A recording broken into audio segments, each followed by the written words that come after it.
بسم الله والصلاة والسلام على رسول الله. هوندا اتش ار في 2024. فكين العربية خالص، مغيرين معالمها. عربية أول مرة تنزل مصر، مش موجودة في مصر، وبفضل الله هسلمك عربية مش موجودة في مصر. خليني أقفل وأرجع لك تاني. سلام عليكم. بسم الله ما شاء الله. أدي الهوندا قفلناها، كنا حلينا عشان نشقلب الدنيا زي ما أنت شفت. العربية دي جاية من الكويت، صاحب السيارة هو بيشتريها هناك في المعرض في الوكالة، لقى نفس العربية بس فرش الأحمر، لقى اللي أنت شايفه ده. بفضل الله بعت الصور، قلت له اعمل لك احسن منها. عملنا الطابلون القطعتين، عملنا الجلد الالماني المخرم والساده بتاعه نفس اللون، نفس التصميم الاصلي الاوريجينال بدون اي ديزاين، لا مكنه كمبيوتر ولا مكنه عاديه، غرزه نفس اللون مع تفاصيل شغل مسطره ما شاء الله. عملنا دواسه الارضيه بالكليبسات بتاعتها ما شاء الله. طبعا انت بتختار اي حاجه، بتختار اللون، بتختار الخيط، تختار التصميم سواء ساده اي تصميم بمكنه كمبيوتر. احنا علينا تفاصيلنا، بص القيمه مفيش سنه كده مفيش سنه كده، علينا شده محترمه تقعد براحتك، ولا يكشكش ولا يهرر ولا يحتاج تشد. تجسيم مظبوط من غير ما نخرم ولا نقطع في الاصل. بفضل الله عندي استعداد افك الفرش ده واوريك الاصل سليم ولا لا. الارباك بيكون معمول حسابه في الفرش، والعربيه دايره قدام حضرتك، مفيش لمبه ارباك ولا لمبه اعطال. والاهم من اللمبه ان الفرش يكون مجهز للارباك. يعني ايه مجهز؟ يعني لا قدر الله لو حصل حاجه الفرش ما يعملش اعاقه.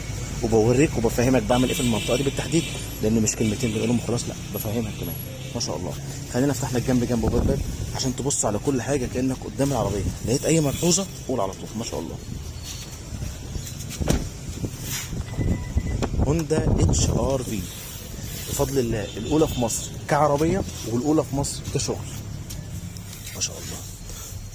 مقطع بيقفل براحته بيفتح براحته، التفاصيل قدامك كلها غرزه، جلد الفيليه والساده بتاعه نفس التحبيبه بنفس اللون، مش هفتح درجه ولا اغمق درجه ما شاء الله.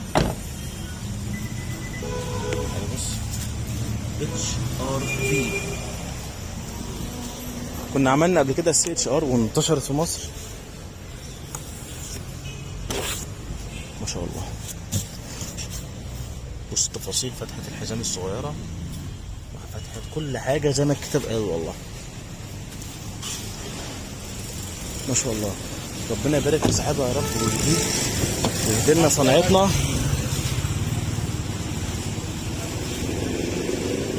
هوندا اتش ار في زي ما قلنا، كراسي، طابلون، ابواب، مخدع كونسول، دواسه ارضيه.